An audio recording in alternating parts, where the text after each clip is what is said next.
All right. Yeah, Well, it's the first interview of the day. exactly. And the mics are turned down a little bit so people can watch us in the main area, but people online are watching us and tweeting at hashtag DHD16.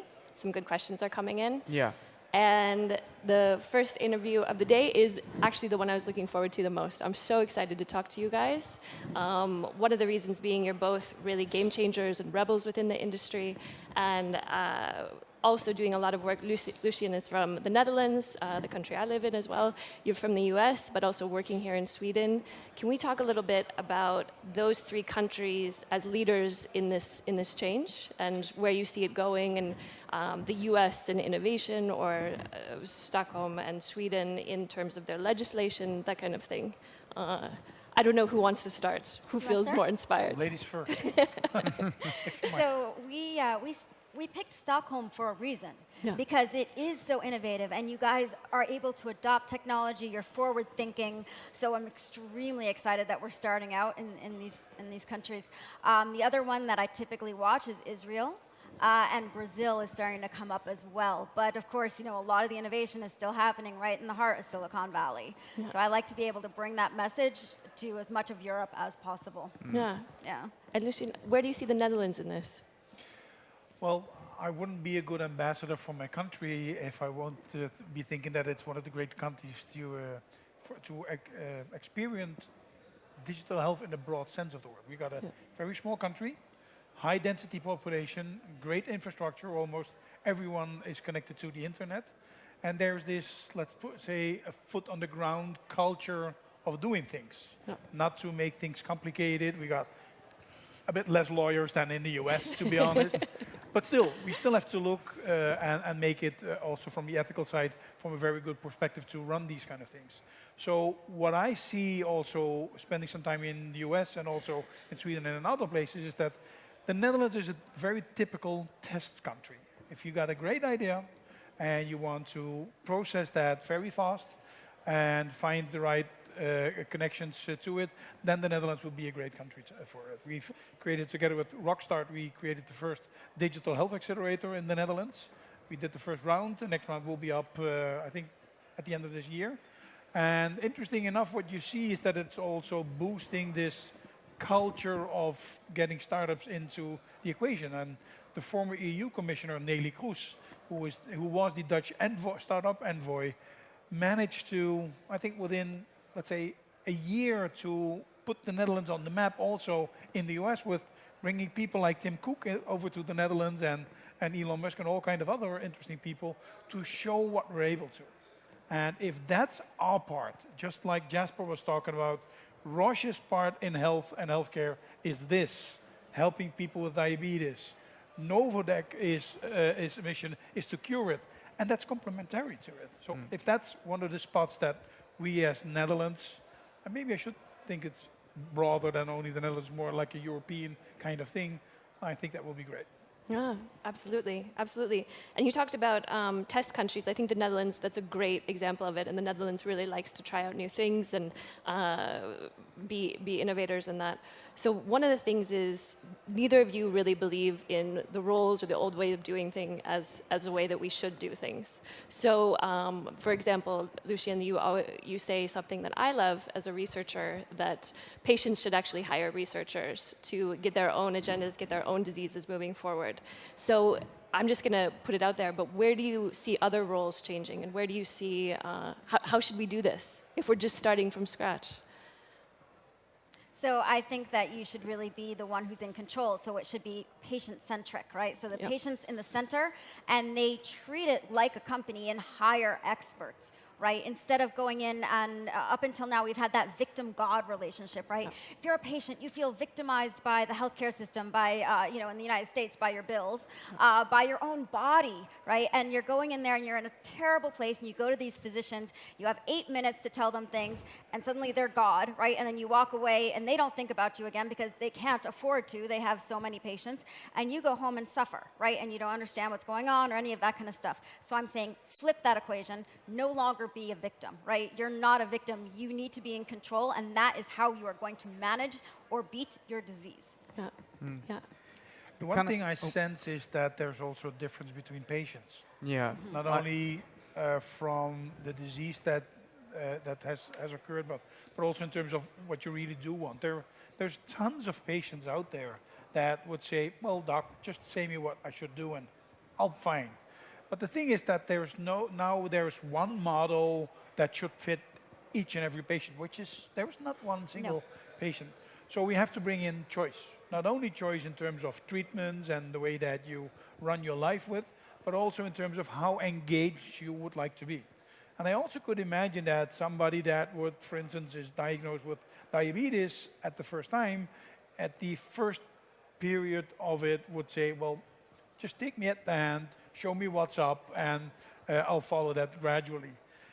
Moreover, stepping into that for the next years, getting more knowledge, being actually the expert in having that disease, I could also imagine that the roles would change. So that's also, I think, a shout out or a call out to physicians and nurses to be sensitive in what this very patient that's at your desk at this moment in time really does want, and ask him that question. The problem, however, is, to be honest, that research on research over again proves that the average physician interrupts their patients within 18 seconds. That's 0.18. So we really have to do something also about this listening aspect of it that also has to be molded into the educational part. And I think that's it for now. That's a very important point, actually, that both of you brought up. Because from what I've seen during my time in Europe, I've seen many different healthcare systems working with chronically ill patients, is that when you're looking at the Nordic part of Europe, like Scandinavia, Germany, but also the Netherlands, Great Britain, they all have some kind of a similar healthcare system, which was based on patient-centric care. We have been struggling so long for getting that patient in the center of the universe of healthcare, because the patient eventually knows what they want to have. But recently you can see that there is a change going on, because for some people, patient-centric care doesn't seem to be really doing the trick. You can see that value-based care, as they call it right now, is something that is growing substantially.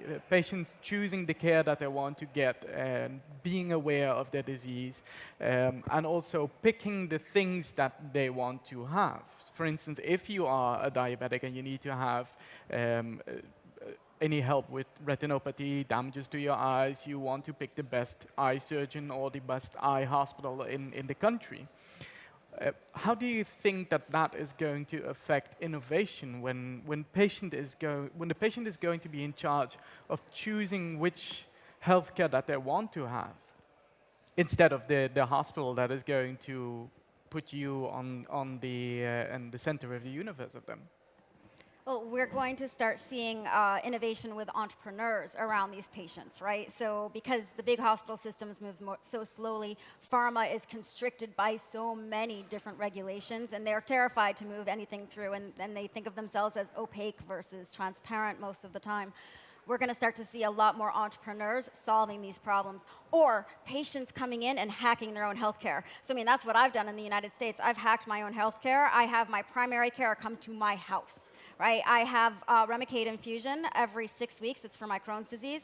That is, again, done in my house. Had not been done before. I went to 2 different hospitals, and I said, this is what I want. I found somebody to do it for me. It's going to cost me 1/10 of the amount it would cost normally in a hospital, and I want it done in my house. And they said, we don't do that. So I fired that healthcare team, and I found one who would allow me to do that, and already it has dramatically improved my healthcare. Wow. Right, so we're going to see a lot more innovation. And to the people that say, well, I don't want to take control of my health. First of all, I say, okay, well, how much time do you spend on your family, your spouse, your car, your job, right?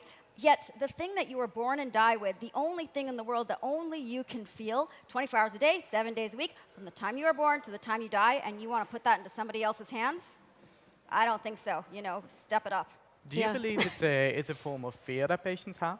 Yes, and they've been told this whole time that the doctor is in control, right? And the doctor doesn't have time to be in control. The doctor has time to give you their opinion on that one little silo they know about.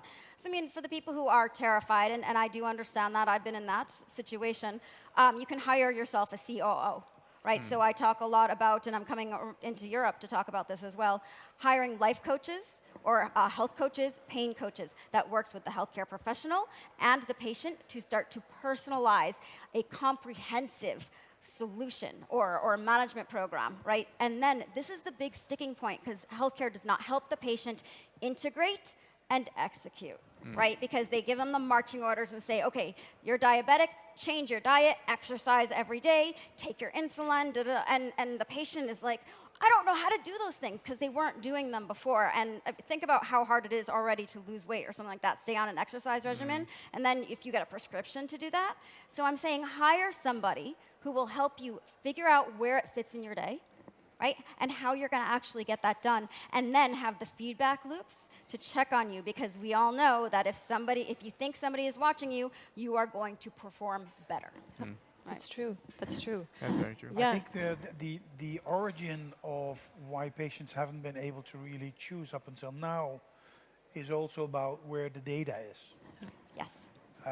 So it's basically the same as if you would step into your banking office and you would go to the front desk and ask the bank employee to say, I just want to see my bank statement. And somebody would say, no. You cannot handle this. We're perfectly on watch. Trust us. We're fine. We'll call you if something's the matter. So whenever in history, when you see stuff changing, and I mentioned like media and like travel and retail, that it was ignited by the data changing, well, maybe not ownership, but availability, access. Yep. And that's exactly the strange thing, that healthcare is the last branch where the targeted group, being the patient's family and informal care, has literally no access to the data.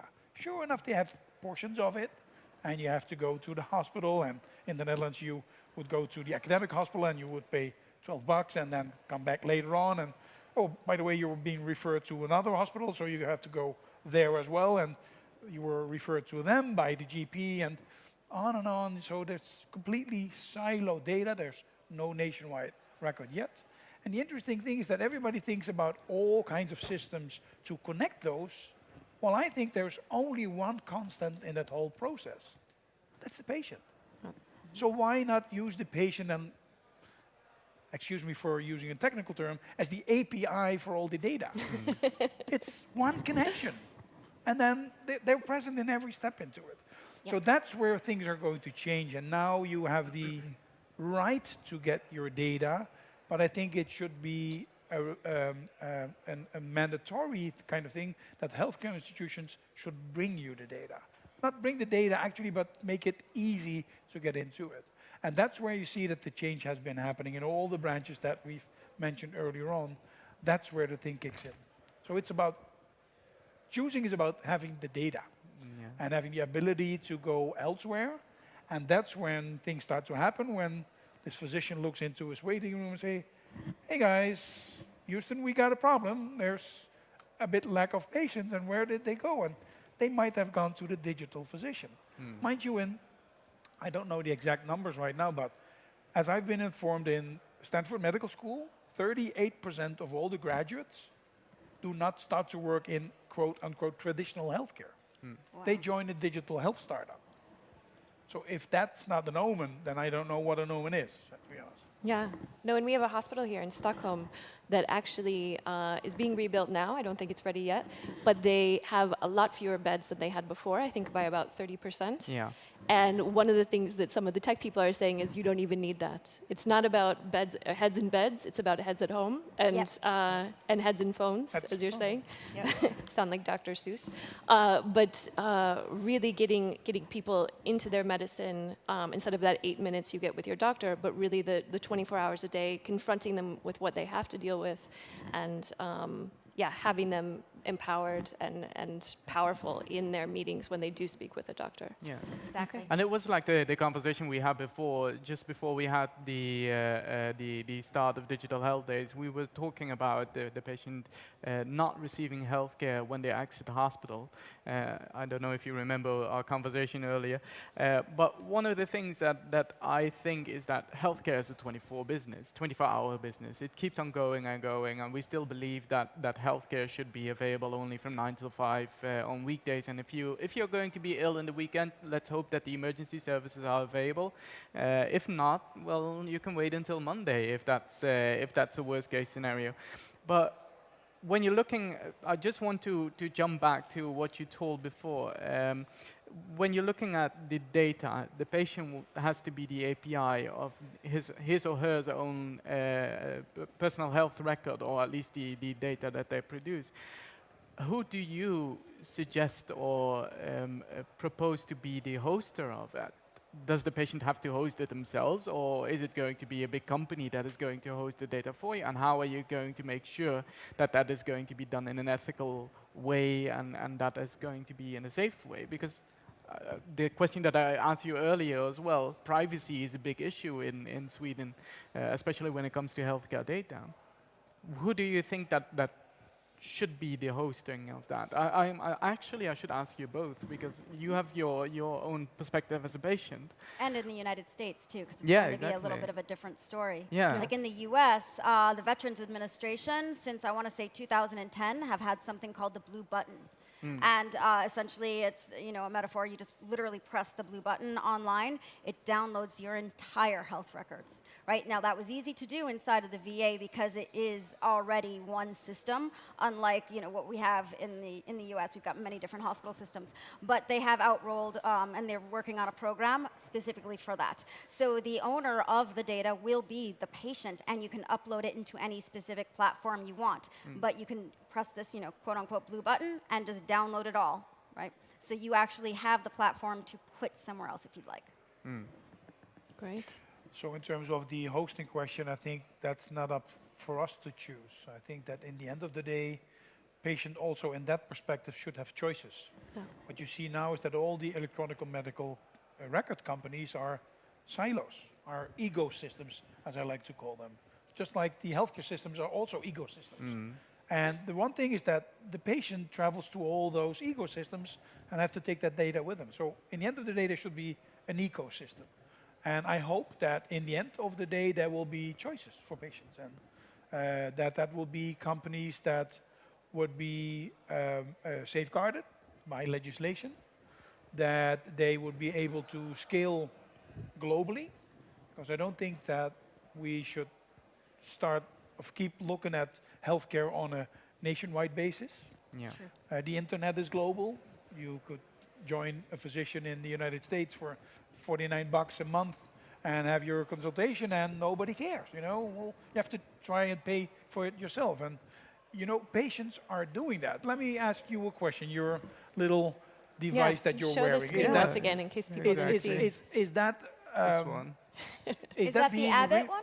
Sorry? Is that the Abbott one? No, Here, this you is want the me to hold Dexcom. Yeah. Dexcom, okay. Yeah. So my question would be this: is that reimbursed in your healthcare system? It is actually, Oh. yes. Too bad for me. Yeah. Because, no. So the reason I'm asking is that in the Netherlands, we see that a lot of patients with diabetes buying these things not being reimbursed. Yeah. And they say, I don't mind. I will buy it. It gives me the freedom. It gives me the access. And so in the end of the day, I think that patients will start choose and buy themselves. There's an interesting thing coming up. Looking into the demographics of people who are in demand of healthcare. The baby boomers are next. We're actually starting to take people into elderly homes who are Rolling Stones fans. This is the generation coming up. They have been grown up with a laptop computer like this. That's the other thing, but they know how to work with that. Or they have somebody in their family that could help them.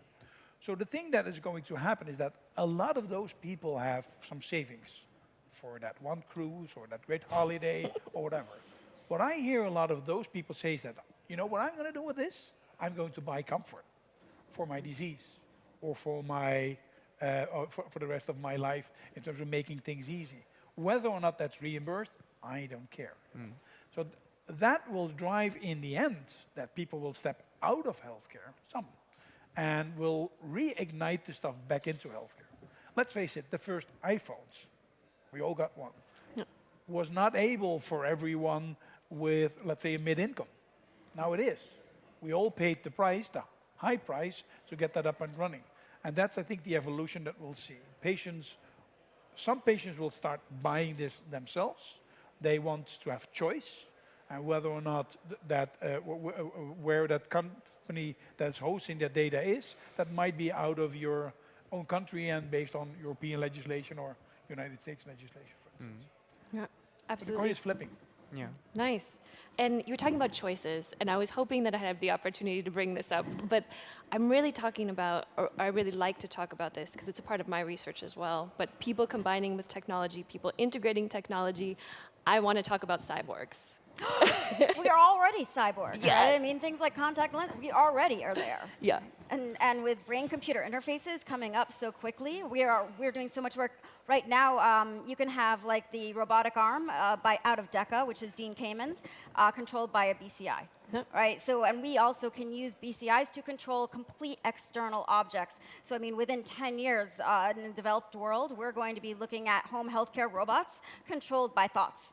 Right, so I mean, we're all going to be cyborgs and exoskeletons. I mean, I could go on for hours on the cyborg issue. I know that you probably could too. I think we should focus on that in a different I get very because we're excited running about out of these time. It's such an interesting subject actually.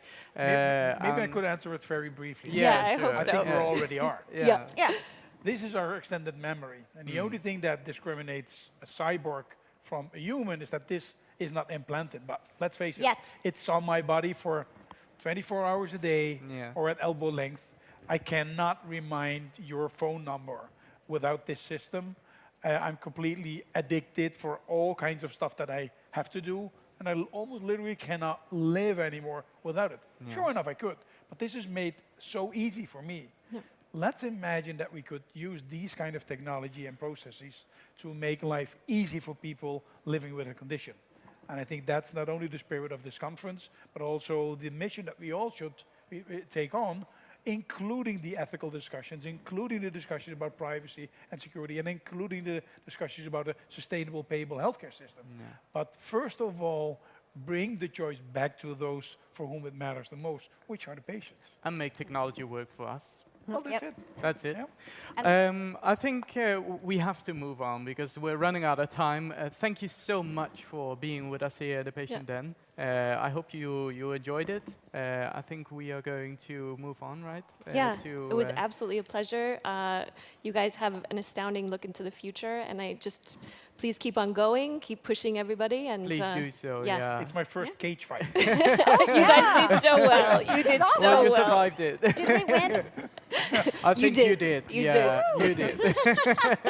Thanks, guys. Thank you so much. Thank you. We'll be Thank back at you. 11, and Yeah. see you back then. Until then, #DHD16. Join the conversation. Thanks so much. Thank you.